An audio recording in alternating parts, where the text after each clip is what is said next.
Joe Dispenza says, "What you focus on, you attract."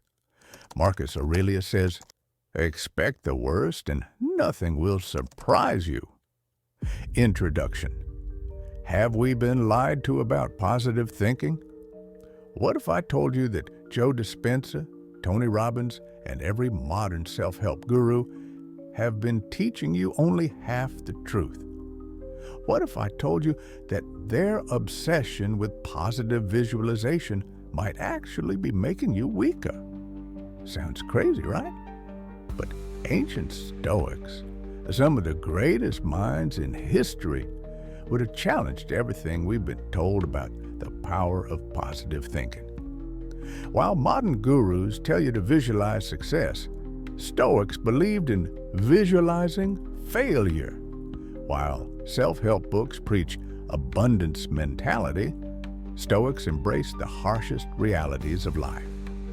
While everyone tells you to focus on the best outcome, Stoics asked, what's the worst that could happen? But why would they do this? Did they want to be miserable? Were they just pessimists in togas? Or did they understand something about the human mind that we have forgotten? Because here's the shocking truth. Ancient Stoicism and modern neuroscience are starting to align in ways we never expected.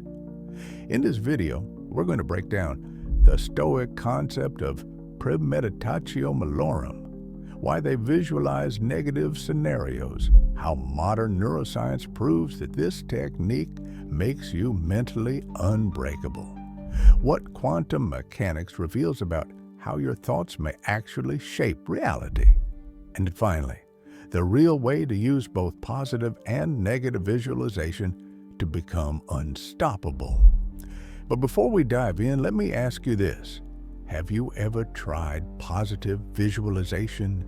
Did it work for you? Or did it feel like self-deception? Drop your answer in the comments. Let's see how many of us have been blindly following this advice. Let's break the illusion. Let's unlock the truth. And let's see if modern self-help has been leading us in the wrong direction. Part 1. The Stoic Secret to Mental Toughness. Why they visualized failure. If you only expect the best, you will be destroyed by the worst. Seneca. Modern self-help gurus tell us, think positive. Visualize success. The universe will reward you. But if you told this to Marcus Aurelius, he'd probably laugh. If you told it to Seneca, he'd warn you that you're setting yourself up for failure, and if you told it to Epictetus, he'd remind you that you have no control over the universe, only your own mind. This is where the Stoics break away from modern self-help. Instead of fantasizing about success, they practiced Premeditatio Malorum, the premeditation of evils. Instead of telling themselves, everything will go well, they asked, what's the worst that could happen? But why? Was this just self-inflicted suffering, a way to stay miserable? The truth. Modern science now proves that the Stoics were right. Part 2. Why positive thinking can backfire. The science behind it. Meet Dr. Gabriele Oettingen. She's a psychologist at New York University who spent decades studying positive visualization. And what she found shocked the world. Visualizing success can actually make people less likely to achieve it.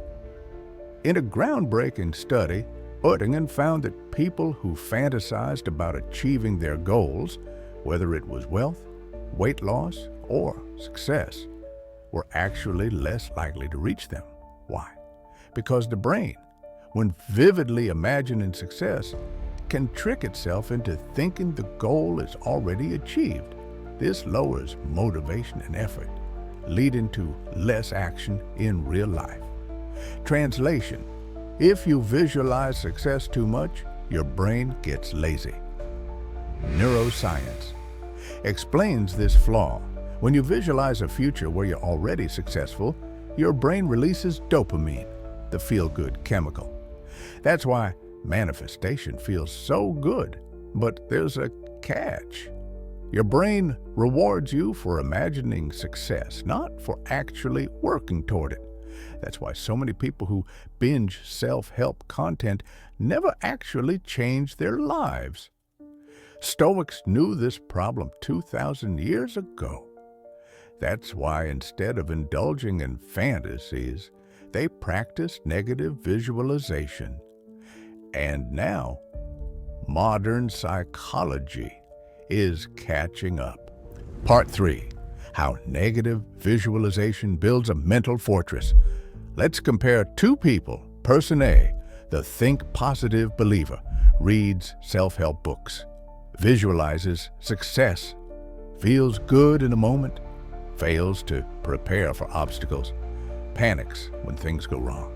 Person B, the stoic mind shifter, visualizes failure before it happens, prepares for worst-case scenarios, builds resilience before things go wrong, is mentally unshakable when disaster strikes. Neuroscientists call this anti-fragility. Coined by Nassim Taleb, anti-fragility is when stress and hardship actually make you stronger, not weaker. And this is exactly why Stoics practiced Premeditatio Malorum. They knew that by mentally preparing for the worst, they would never be caught off guard. Seneca put it this way: he robs present ills of their power who has perceived their coming beforehand. Modern science confirms this. Visualizing failure actually increases motivation, problem-solving skills, and stress tolerance. Part 4. What quantum physics says about thoughts and reality.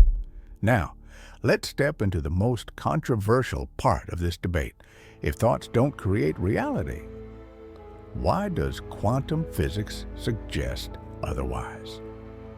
The double-slit experiment, one of the most famous experiments in physics, showed that particles behave differently when they are observed.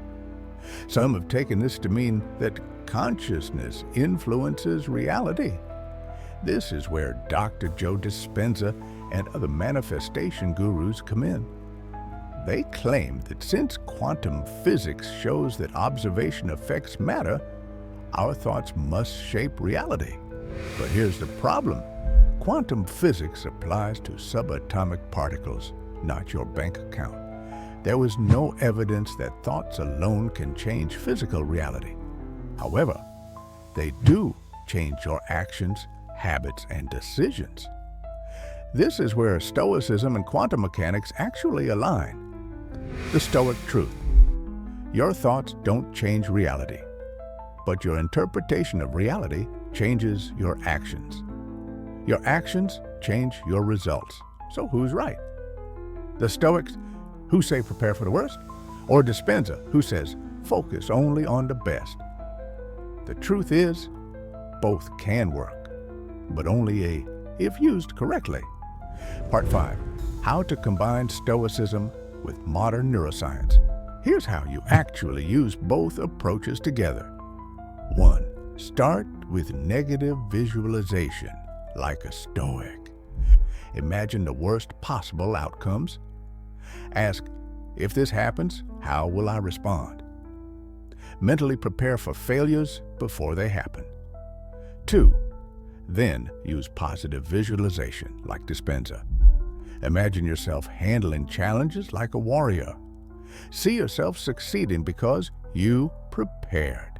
Use visualization to reinforce confidence, not blind optimism.